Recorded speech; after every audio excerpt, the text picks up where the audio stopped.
Sunday after Sunday, we come to celebrate the Eucharist, to worship and to break the word together.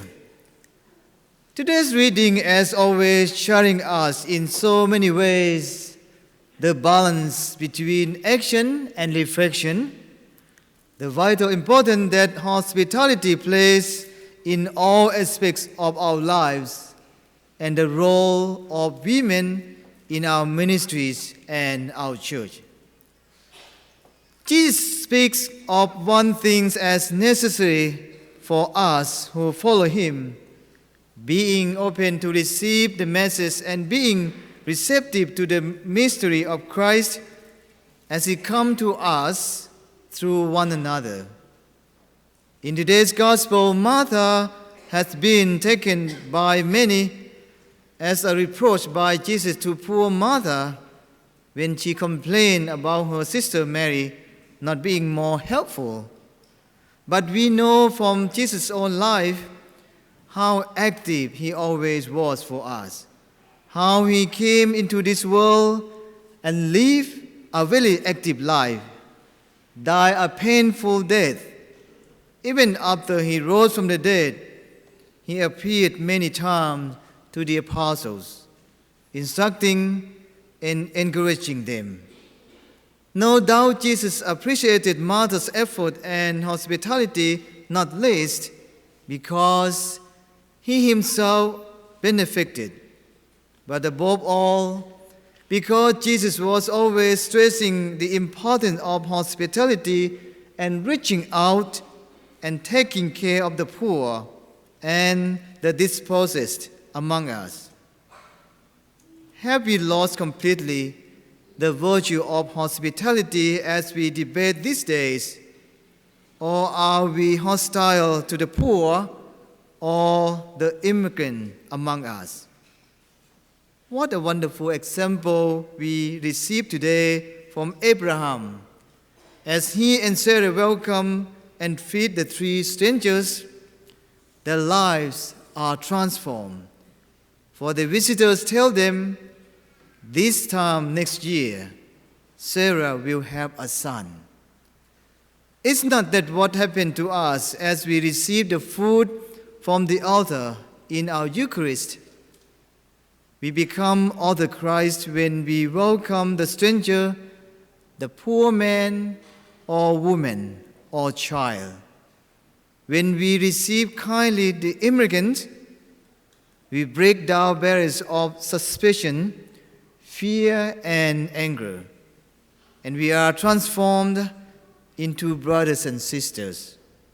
Our lives, our society become more acceptable, less painful, and simply more fun.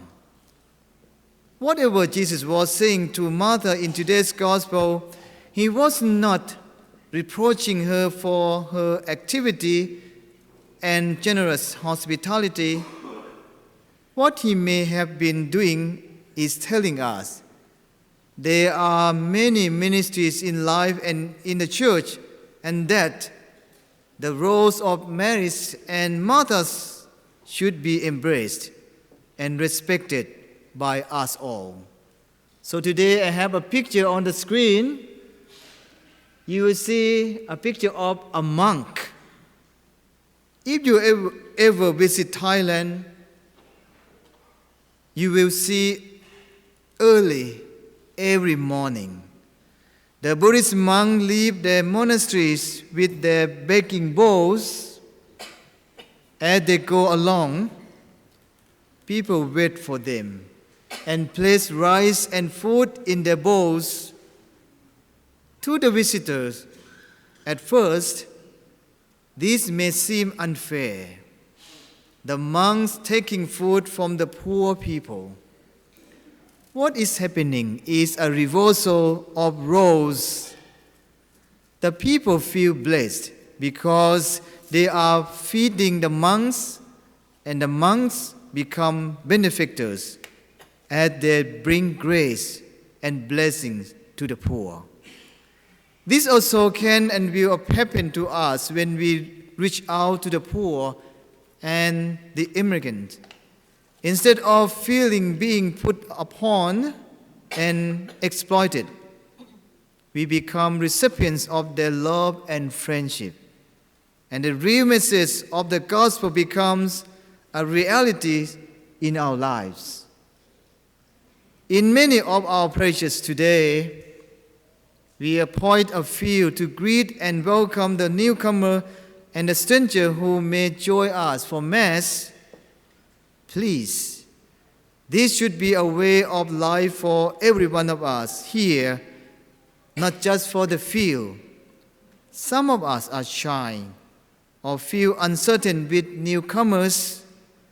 This is your time of grace to help you overcome your so-called disabilities. You are shy. He or she feels lonely or ignored. Your smile, your handshake, your kind and friendly gesture can transform you both in an instant. So as Jesus tells us in another place, whatever you do to the least of my brothers or sisters, you do to me. When Abraham and Sarah welcomed the strangers, their lives changed forever. When Martha listened to Jesus, she too was healed of her anxiety and stress. My dear sisters and brothers, as we continue our celebration, let every one of us here today spend a little time watching Abraham, listening to Paul, and listen to Jesus, and do as he requests. Amen.